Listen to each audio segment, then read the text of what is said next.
darkness of space lurks a killer. An asteroid on a collision course with the Earth. It's a 1,000,001 chance. But many believe it has happened before. 65 million years ago, an asteroid ended the dinosaurs' domination of the planet. The whole globe reduced to ash is just scary. Along with the dinosaurs, 70% of all living things on the planet died out. That's not just a mass kill, it's a mass extinction. And we may join the dinosaurs. In an instant, ancient history might be repeated. The whole sky would have just become a red glowing sheet of lava. A blast hundreds of thousands of times larger than an atomic bomb. The impact would be a catastrophe, a disaster that's absolutely unparalleled in human experience. Millions of lives lost in just minutes. It's more horrific than anything that we had previously imagined. Are we doomed to face the same fate as the dinosaurs? Or can we stop it in time?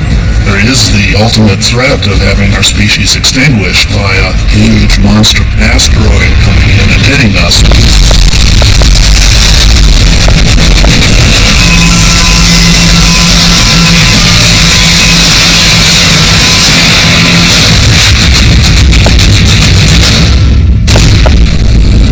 Southern California is no stranger to natural disasters.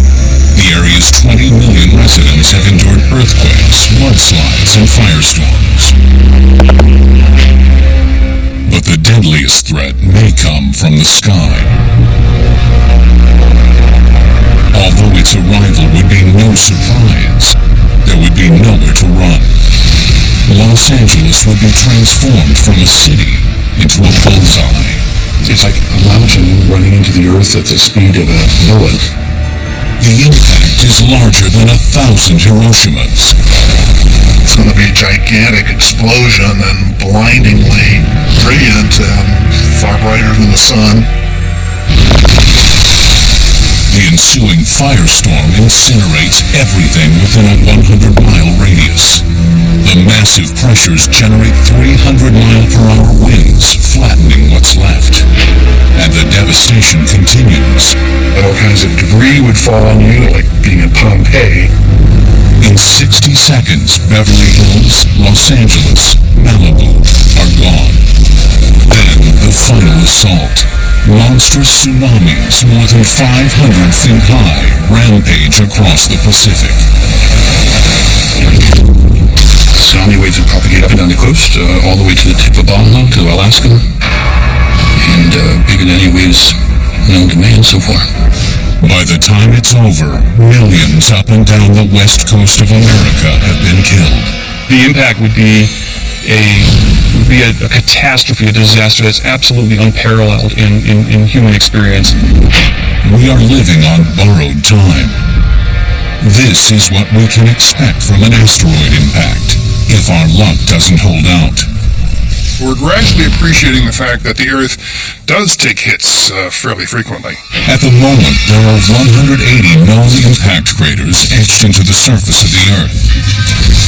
The half-mile Wolf Creek crater in Australia, the 60-mile Manicouagan crater in Canada, and the recently discovered 19-mile-wide crater in the Sahara Desert represent the billion-year legacy of collisions with asteroids. Left over from the creation of the solar system, asteroids are the orphans of the universe. Millions orbit in a distinct belt between Jupiter and Mars. The asteroids are essentially the fossils of planetary formation, if you will. They are the small building block debris left over from the formation of the terrestrial planets. They can reach lengths of 500 miles and fly through space at nearly 40,000 miles per hour. These speeds are almost impossible to imagine, but if we were trying to explain that, imagine being in a plane moving at that speed. You could cross the continent from Los Angeles to New York City in just 3 or 4 minutes. Any one of them could hit the Earth with devastating consequences. asteroids come around at random. It's like a Las Vegas shooting gallery. Statistically, over time, we are more likely to die from an asteroid impact than from a tornado or tsunami. There is one reason for our good luck. Large asteroids rarely hit the Earth. The one that ended the age of the dinosaurs was 65 million years ago. Long before mammals, hundreds of species of these ancient animals, both large and small, roamed the globe. Pterosaurs sailed the skies. Ancient sharks ruled the seas. And the land was lush with a diversity of plants. Then, suddenly, nearly 3/4 of all living things were killed in one of the planet's worst mass extinctions. For years, scientists debated what caused the abrupt demise of the dinosaurs. But recent discoveries point to a killer asteroid that ended an era. The theory is a 6-mile-wide asteroid struck the Earth near Chicxulub, Mexico. It's as if a mountain twice the size of Mount Everest fell from the sky. It smashed into the ocean with the power of 190 billion tons of TNT and left a crater 110 miles wide and 5 miles deep. This impacting asteroid came screaming at the Earth's surface in excess of 20,000 miles per hour. It would have appeared to you as if the sky was suddenly split by fire, because the incoming object as it went through the Earth's atmosphere would have ionized a tremendous amount of gas in the Earth's atmosphere and essentially glowed. It would have looked like the sky was on fire. It hit the ocean just off the coast of Mexico. Ocean layer is just like the paper on a Christmas gift. It just gone in a second. In fact, it blew away that layer and dug 30 kilometers deeper. We're talking digging a hole in the rocks, 20 miles down. So it's a huge catastrophic event. You have an energy that's maybe 10 or 100,000 times more than all the energy and all the nuclear weapons on the Earth. The resulting fireball, brighter than 1,000 suns, burned everything within 500 miles and reached beyond the Earth's atmosphere. A shockwave and tremendous air blast followed, creating winds exceeding 2,000 miles per hour. That pressure pulse and that wind had the capacity to completely destroy any plants and animals within a region of several hundred miles. The impact created tidal waves 150 feet tall, washing over much of southern North America. Shook the Earth for 1,000 miles around, and that shaking created many secondary landslides in the ocean. And those secondary landslides also made tsunamis. So we have tsunamis from the impact, we have tsunamis from the secondary landsliding. So as if that wasn't enough, you also had this impact ejecta, this rocky debris ejected out of the crater, come crashing back down onto the landscape, burying plants and animals that might have survived. In some cases, this debris was several hundred feet thick. The heat from impact caused trees to burst into flames. Wildfires devastated the landscape for hundreds of miles. If you were an animal, you likely would have passed out as the atmosphere around you became so hot. You would have dropped unconscious. The intense heat overwhelmed everything it touched.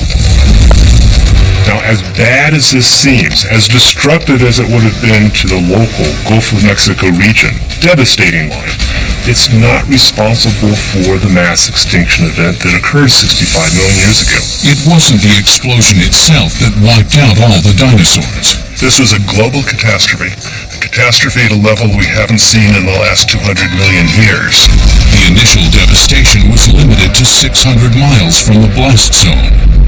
But most of the life on the planet was snuffed out. Why? A controversial new theory that attempts to answer that question also challenges our understanding of asteroids. And that understanding may mean the difference between life and death. Scientists believe that sooner or later a large asteroid will hit our planet with devastating results. Their best evidence to the devastation is the global disaster that led to the disappearance of the dinosaurs. 65 million years ago, dinosaurs ruled supreme, and it appears an asteroid struck the Earth near Chicxulub, Mexico, and they suddenly vanished. The impact happened in a matter of moments, and it changed the world literally overnight. Experts are still investigating exactly how the asteroid caused a worldwide extinction. The results may hold the secret to our own survival. It's a crime scene that is very cold. It happened 65.5 million years ago. Up through the 1970s, volcanoes were the prime suspects. One of the greatest periods of volcanic activity occurred around the time of the dinosaurs' disappearance. It was thought that the volcanoes threw so much ash into the atmosphere that it shielded enough sunlight to dramatically cool the planet and to cause a mass extinction. In 1980, a new theory proposed that an asteroid impact, not volcanoes, caused the dramatic climate change that explains the extinction. But in each case, climate change didn't explain why certain species survived. The latest research, however, has spurred a new and controversial theory that debris ejected from Chicxulub created a worldwide inferno. The thing that was devastating globally was this 2,000 or 3,000 cubic kilometers of rock blasted into orbit. About 90% of it would come back down on the Earth. And when it hits the upper atmosphere, that friction creates an enormous amount of heat. The entire sky, instead of seeing little individual shooting stars, the whole sky would have just become a red, glowing sheet of lava. For years, scientists thought this had happened only in the vicinity of the impact site. But the new theory proposes fires covered much of the planet, and better explains why some species were extinguished and some survived. The sky would have turned about 1,200 degrees, about that color, which is about the color of the elements in the broiler of your oven. It's hot enough that on the surface of the Earth below, it would have ignited fires. So you would have gotten fires everywhere around the entire planet. The whole globe reduced to ash is just scary. The intense heat from the falling debris would destroy every living thing above ground. Any large exposed animal would immediately suffer burns all over its body and die, just like if you crawled into a broiler. The best chance for survival was to move underground, something only small animals could do. If you don't actually have a hole in the ground, you're going to be burned alive. These are parts of victims. These are bones of Triceratops and duck-billed dinosaurs and Tyrannosaurus rexes. Here is just one horn of a Triceratops, the famous horned dinosaur of the late Cretaceous. This is just a bony horn core. And we find these things all over the place in the end of the Cretaceous, the last several hundred feet of the Cretaceous layers of rocks. The Cretaceous period, the age of the dinosaurs, ends abruptly at one of the most significant moments in our planet's history, known as the KT boundary. The KT boundary is shorthand for the Cretaceous Tertiary boundary, the dividing line between the age of dinosaurs and the age of mammals. The Cretaceous period went from 145 million years ago, and it ended with a bang with the asteroid striking Mexico at 65.51 million years ago. Evidence of this geological dividing line can be found all over the world, and in abundance on the plains of eastern Colorado. That is the KT boundary. This 2-centimeter thick layer came out of the sky. The excavation of the crater blew fragments of rock from Mexico to Colorado 65.5 million years ago. And one of the biggest asteroid impacts this planet has ever seen. Microscopic evidence in the clay, particles of rock that are shocked. Their crystalline lattice has been crushed. Analyzing sediment from the KT layer, we find the pieces of shocked quartz, evidence of a powerful collision, as well as remnants of the Earth's crust melted by the asteroid's impact. These unique findings suggest a borderline through which the dinosaurs did not pass. This is a Triceratops vertebra. This bone was found about 4 meters below the KT boundary. And one of the amazing things about dinosaurs is you always find them below the KT boundary, the debris horizon from the asteroid impact. Dinosaurs disappear from the terrestrial landscapes after the KT boundary. The lack of large dinosaur fossils above the KT boundary suggests just how the asteroid killed them off. These huge bones are typical of land animals found in the period before the Chicxulub impact. This is what's been found afterwards. This is typical of the size of jawbones that you find afterwards, and you don't find anything much larger than this. These were the things that crawled out from burrows. You ask, what is it that was likely to have been sheltered underground or in the water at the time of this impact? It's mammals, turtles, lizards, snakes, alligators, crocodiles. It's an exact match for what made it through.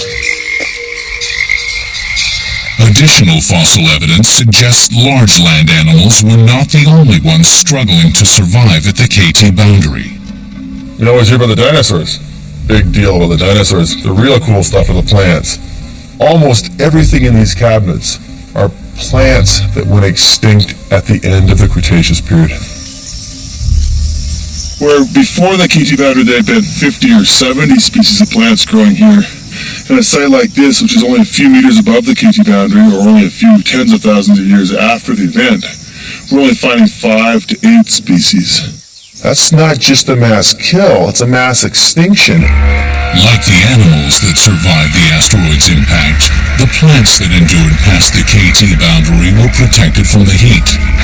The one thing we can say about the plants that survived KT boundary is that they were plants that lived in swamps during the Cretaceous.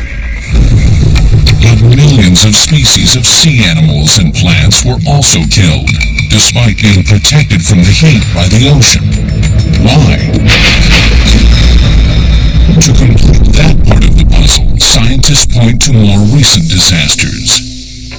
Ash clouds from volcanic eruptions like Pinatubo and Montserrat plunged the nearby areas into darkness.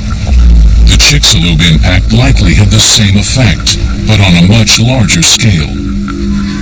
12 hours after this starts, it'll become pitch black, and it'll probably stay pitch black for months. And pitch black means darker than a moonless night. There'd be, not even cats could see.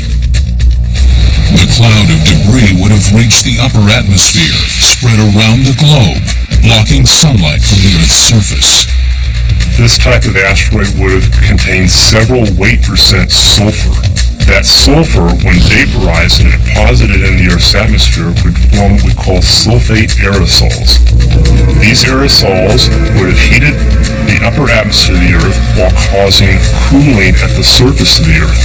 The extended night and global cooling would have killed much of the sea's plankton, the basic building block of the global food chain. Without this food source, much of life in the sea would have starved to death. That, in my mind, is the most probable explanation of the extinctions in the oceans. The combination of the heat blast, fires, and ash cloud devastated life across the globe, all from a single asteroid impact. Some plants and animals actually survived, and it's a good thing because the age of mammals, which led to human evolution, would not have occurred. If the dinosaurs had not been wiped out, along with 75% of all the other plants and animals at the time, we literally would not be here. Some other form of life, maybe intelligent, maybe not, would be walking the planet. Based on what happened to the dinosaurs, many scientists believe another significant asteroid impact could exterminate the human race. That's why astronomers are scanning the skies, hoping to find an asteroid in time and protect us from the same fate as the dinosaurs. If an asteroid were headed toward Earth, depending on its size and position in the sky, we might not see it until it was too late. Asteroids entering our atmosphere are commonplace, and their beauty hides their underlying danger. Known as meteors as they impact our atmosphere, and meteorites when they reach the Earth's surface, asteroids near our planet range in size from tens of miles to a few inches across. These meteors are flying through the air just 50,000 feet away. That's closer to us than military spy planes, and just a little higher than commercial jets. On a planetary scale, that's a razor-thin margin, and they are moving at nearly 40,000 miles per hour, 40 times faster than a speeding bullet. As the evidence grows that a killer asteroid could destroy our planet, the need to protect ourselves from asteroid impacts has become a priority. In 1995, the United States Congress commissioned SpaceGuard, a program that utilizes a collection of telescopes to scan the skies for potentially hazardous asteroids. We've come to realize that the Earth is, in fact, running around the Sun in this shooting gallery of near-Earth objects. Near-Earth objects, called NEOs for short, are asteroids or comets that have been slowly moved by gravity out of the asteroid belt. Their new orbit brings them within 30 million miles of Earth, a third the distance from the Earth to the Sun. Astronomers predict there are 1,200 NEOs a half-mile wide or larger, and hundreds of thousands of smaller ones. Well, we think there's about 260,000 objects larger than a football field. A football field-sized asteroid would wipe out a city. But with limited resources, SpaceGuard's focus right now is on the ones that would cause a global catastrophe. The goal of the SpaceGuard project is to identify at least 90% of the 1 kilometer or larger objects that may potentially threaten the Earth. That leaves 10%, or nearly 120 large asteroids that may not be identified by the end of the project in 2009. To date, there are just 7 telescopes searching the night sky for NEOs. They are strategically positioned across the globe, 5 on the mainland of the US, 1 in Hawaii, and 1 in Australia. All the surveys working together cover the whole observable sky about now twice a month. At the Catalina Observatory outside Tucson, Arizona, astronomer Stephen Larson and his colleagues use an asteroid's motion to find NEOs. The most common technique is to image a field multiple times and compare the field for objects whose positions are moving or changing. Images of the same part of the sky are taken 10 minutes apart. Then, by animating these images, astronomers can identify an asteroid. This is a near-Earth asteroid that was discovered yesterday by our other Schmidt telescope. It's a pretty bright, fast-moving object. It's maybe half a kilometer, I think. It's an Earth crosser. Despite this rather simple form of surveillance, night after night astronomers are cataloging dozens of new asteroids. Here's one now. It's got slightly unusual motion, but it's pretty faint, not identified. It's probably never been seen before. To date, 3 NEOs have created concern for astronomers. 2 of them may intersect the Earth's orbit at the beginning of the next century. The third one, nicknamed Apophis, poses a much greater threat. We did a quick orbit determination and noted that it's going to make a very close Earth approach on April 13th, Friday the 13th, in 2029. In fact, it's going to get within 5 Earth radii of the Earth's surface, which is actually below the altitude of our geosynchronous communication satellites. So it's going to be one of the closest near misses on record. 5 Earth radii is 20,000 miles, just a sixth the distance to the Moon. Astronomers are confident it will miss the Earth in 2029, but that's not the real risk. If Apophis passes through a tiny portion of space called a keyhole, its orbit could be changed, with devastating results. When it makes its close approach to the Earth in 2029, should it pass within a 600-meter-sized keyhole in space, then it will come around 5 times and then hit the Earth in 2036. The likelihood of Apophis threading the needle of this keyhole is very small, but if it were to hit, it would be catastrophic. Apophis is thought to be about 320 meters in extent, a little over 3 times the size of a football field. If it were to hit the Earth, it would be a big problem. It would be an explosion with far more energy than any nuclear armament we have. Since 1995, of the estimated large near-Earth objects thought to exist, 800 have been discovered. What I am worried about are the 300 or 400 objects I haven't even found yet. I cannot guarantee you that one of them will drop out of the sky tomorrow. The problem is, the SpaceGuard methodology is far from perfect. The near-Earth asteroids that are swarming around the Earth, we find them kind of by chance. Just a matter of luck, whether a particular asteroid happens to be close enough when the telescope's pointed in that direction that it's bright enough to be detected by these relatively small telescopes. And the telescopes may have blind spots. The asteroids spotted by SpaceGuard are visible due to the reflection of sunlight as they circle the Earth. But certain orbits can hide an asteroid until the very last moment. You can imagine an object that was fairly good size sneaking up and getting on an Earth-threatening trajectory, perhaps coming out of the sun, so you couldn't see it just before it hit. Most of the time, these hidden asteroids are small, and the friction with our atmosphere tears them apart. We're actually fortunate to be living on the Earth because we are enveloped in this wonderful atmosphere. This atmosphere actually protects us from most of the impact events that actually involve the Earth. Impacting asteroids and comets actually are destroyed as they try to punch through or penetrate the Earth's atmosphere. The real danger comes from those asteroids large enough or strong enough to blast through the Earth's atmosphere. The 6-mile dinosaur killer was made of stone and made it through due to its immense size. The one which created America's most famous crater, Meteor Crater, was tiny by comparison, but much tougher.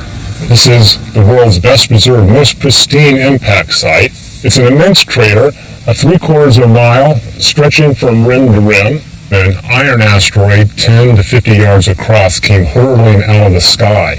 When that object hit the surface, it burrowed down a distance of about the same depth as its diameter. 50 yards is a relatively small asteroid, yet because it was made of iron, its impact proved to be enormous. It created an immense explosion which actually excavated this immense bowl-shaped cavity, throwing 175 million metric tons of rock on the surrounding landscape. This material, now up on the rim of the crater, used to be far below me. The explosive energy of the impact event excavated this block up out of the crater and deposited up here on the rim. The explosion was equal to the power of 1,000 Hiroshima bombs. If an iron asteroid the same size as the one that produced Meteor Crater were to hit the Earth, it has the explosive energy, the capacity to completely destroy a modern city. It might not destroy a city as large as Los Angeles, but it certainly has the capacity to destroy a more moderate-sized city like Kansas City. The meteor that created this crater was made of iron. A similar-sized asteroid made of stone, on the other hand, is more likely to fragment and would explode before hitting the Earth. Yet that doesn't mean it wouldn't create a catastrophe, like the asteroid that exploded in 1908 over the Siberian region of Tunguska. It was tens of meters in size, maybe half the size of a football field. It blew up about 8 miles above the ground with an energy of tens of megatons. It was like a large nuclear weapon. Blew down a whole forest, left nothing on the ground. No crater, totally pulverized itself. When scientists explored the blast zone, they found 1,200 square miles of destruction, slightly less than the state of Rhode Island. This from an asteroid that never hit the ground. An asteroid's devastation is etched clearly in our past, but what about future encounters? What if a huge asteroid were approaching the Earth today? It's a worst-case scenario. millions could die. What if sometime in the future an impending asteroid impact threatened millions of lives? A mission to protect the planet from another catastrophic impact would have to be put in motion. It's one of the few examples of natural disasters which are entirely preventable, and we have it in our power to actually do that. We're actually doing something about the near-Earth object threat, unlike the dinosaurs, who didn't have a space program, and they checked out early. If we find an asteroid that's headed our way, with a little planning, we'd be able to push the asteroid just a little bit so it wouldn't hit. Scientists have devised various methods for preventing a collision. Most try to gently nudge the asteroid from its impacting orbit, but not all. The most common suggestion is a nuclear bomb. Brute force method, it could potentially work. But if you're not entirely successful, you may only partially destroy it. Or you may blow it apart into a whole bunch of small debris, so now rather than a single impactor hitting you, you've got a whole spray of buckshot coming at you. Instead of a nuclear bomb, some scientists suggest a technique using the Yarkovsky effect, a phenomenon similar to the way light causes this toy to spin. When you have a spinning body, the sunlight impinges on the body, but then the rotation carries the heat around, and the heat is radiated off in a different direction. You could use this effect, actually, to push on the asteroid. If you were to paint it white on one side and black on another, it's not going to reflect the light the same way that it did originally. The force of this radiated heat will slowly change the asteroid's rotation and its orbit, moving it away from an impact with Earth. I personally think that while this was an elegant piece of physics, I don't see the practicality of hauling up huge buckets of paint to paint the asteroid. I don't think it's going to be our solution for moving asteroids unless there's great technological advances in painting. Perhaps a more practical approach is a solar mirror. Drifting alongside the asteroid, a mirror can reflect a pinpoint of sunlight, heating water trapped in the stone, causing it to boil. That boiling off water acts like a little artificial cometary jet, if you will. It's like a little rocket motor that over time will also change and move the asteroid's orbit to, again, potentially make it miss the Earth. The sun's energy can be harnessed with a sail as well. Large, lightweight solar collectors can be attached to an asteroid. Then, like a gentle solar wind, sunlight can push the collectors, moving the asteroid out of its collision course with the Earth. There are ideas of using a low-thrust propulsion device like a plasma engine to push on the asteroid or pull on it for a year or several years. The ones that were mentioned years ago are mass drivers, where you sit a machine on the surface of the asteroid and use electrostatic charges to throw rocks off one side, and that introduces a thrust onto the asteroid. Another very elegant solution has recently been discussed by astronauts Ed Lu and Stan Love. Their idea is essentially, if you will, a gravitational tractor. Imagine a spacecraft like this, maybe weighing 20 tons, maybe 30 meters across. Imagine parking near maybe a 200-meter diameter asteroid. The gravity of the asteroid will want to slowly draw the spacecraft in toward it. Using your thrusters on the end of the spacecraft, you prevent that from happening. Rather than falling in toward the asteroid, we now hover above the asteroid, pulling the asteroid along with the spacecraft. The beauty of the tractor is it uses gravity to pull the asteroid out of its orbit without ever touching it. The deployment of the tractor, like all these techniques, would take years. I always say that there's three important things when dealing with near-Earth asteroids as threats. You've got to find them early, you've got to find them early, and you've got to find them early. Because then we have the technology to deal with them, and it's not a problem. We would need at least 10, 20, maybe 30 years in advance to mount an effective mitigation campaign. Just as important as having sufficient warning is knowing the makeup of the target asteroid. To actually prevent an asteroid from hitting the surface of the Earth, we have to know two general things. We have to know what it's made of, what its composition is. We also have to understand the strength of the object. Here on Earth, George Flynn and Dan Durda are testing an asteroid's strength using meteorites, fragments of asteroids that have reached the Earth's surface. We have here a sample of an ordinary chondrite meteorite, which is one of the more common stony meteorites that falls on the planet. I'll put a little leader string on it to keep it from rotating. It won't actually affect the impact experiment in any way. They're using NASA's vertical gun range to determine how meteorites react during collisions. I'm going to orient it so it hits on his face right there.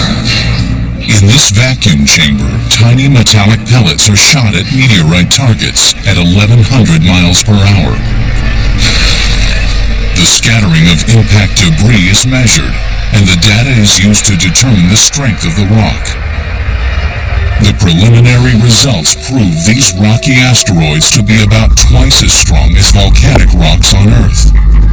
Strong enough to support a mass driver or solar sails.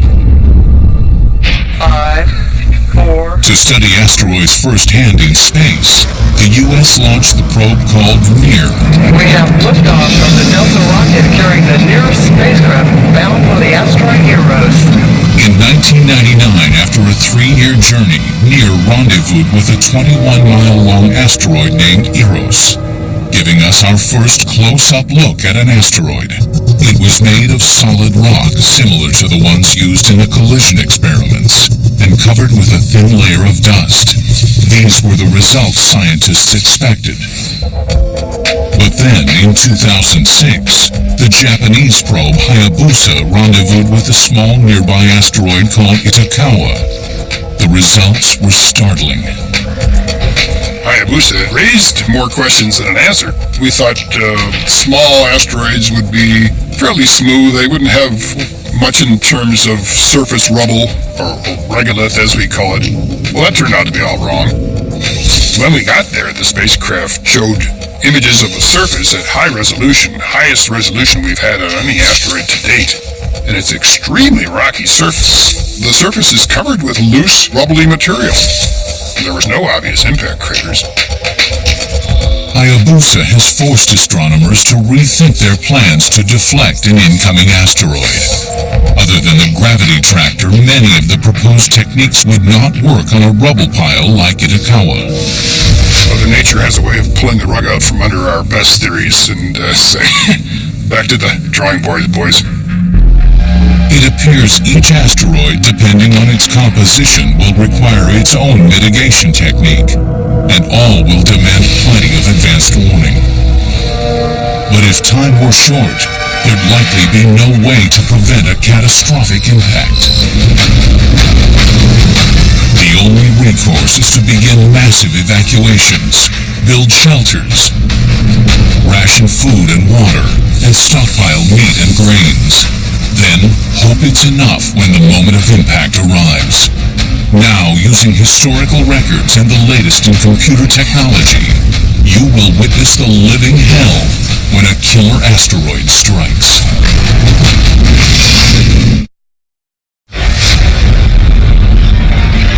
It would be a 1 in a million chance. A mile-wide asteroid hidden by the sun slipping through SpaceGuard's net of telescopes. If it were to happen, we might only have a week before it hits the Earth. Now, the latest scientific information, combined with lessons learned from past impacts, put us on the front lines to witness the terror and devastation if an asteroid hit off the coast of Southern California. The horror of that event would be, I think, beyond anything that people have ever experienced in historical times. Like New Orleans in the path of Katrina, the entire population of Southern California, from Santa Barbara to San Diego, must flee the oncoming disaster. In Los Angeles, more than 6 million people pile onto 3 major highways, bringing traffic to a standstill. 10 cities are set up across the deserts. No one is saying it, but everyone knows these temporary shelters may not be temporary. As the last of the population try to leave the city, the impending doom can be spotted by the naked eye. Our first indication, just standing outside and looking up in the sky, for several nights before the impact, this object would grow from being simply one of the background stars in the sky, being brighter and brighter. Within a day or two before the impact, it would be the brightest star in the sky. Headed for the coast of Los Angeles, it ignites as it slams into the atmosphere. The fireball created as the object just approaches the surface and begins to vaporize and break apart, that fireball is going to be something like 25 miles in diameter, and viewed from, 130 miles away. The fireball would be so hot, it would be hotter than tens of suns glowing at you. It hits the ocean at nearly 30,000 miles per hour. The water there is about 3,000 meters deep, about a mile deep, and it would basically blow away that water in a fraction of a second, make a hole in the ocean that's about 20 miles across. So we'd basically blow all that water away. It would blow all the way to the seafloor, and it would dig into the seafloor another 5 or 6 kilometers more. Then comes the heat wave from the explosion. It would be catastrophic. It'd be at least 1 million megatons of equivalent energy, far larger than the total nuclear arsenal. Anything flammable spontaneously ignites. Buildings, vegetation, and people suffer serious burns. I have humans getting second-degree burns out to at least 180 miles. The entire area between San Diego and Santa Barbara, and from the shore near Los Angeles inland past Pasadena, everything flammable would catch on fire. All this devastation occurs within the first few seconds after the impact. Then, earthquakes started by the asteroid's collision with the seafloor begin. And you would feel the seismic shaking. It would be equivalent to a magnitude 8 earthquake. It would be pretty serious shaking. It wouldn't destroy big buildings, but it would shake, rattle, and roll wood frame houses. There will be a blast of high-pressure air being blown away from the impact zone. Winds reach 300 miles per hour. The buildings would actually collapse, brick walls would be blown in, windows would be shattered. The winds subside in a few minutes, but then the debris begins to fall. The formation of that crater, a huge amount of water would have been ejected into the Earth's atmosphere, and that would have come crashing back down onto the ocean surface around it, out to distances of another 12, 13, or 14 miles. The entire coast of Southern California is inundated with millions of gallons of seawater. About 2 or 3 minutes after the impact itself, we would start to be showered by a fusillade of gravel. That fusillade of gravel itself would be enough to kill you. Within 10 minutes, Los Angeles is obliterated. Santa Monica, Hollywood, Malibu are all turned to dust. And as if this weren't enough, Lastly, you get hit by big tsunami waves about a half hour later. Tsunami waves might be gigantic. They're hard to believe, even 200 meters high. So we're talking 10-story buildings, more than that, way more than that. And when we just won, there would be dozens and dozens of those waves. They would run in 5 miles. You survived all the first things, you'd be washed away by those. So it's pretty horrific. We're talking serious stuff here.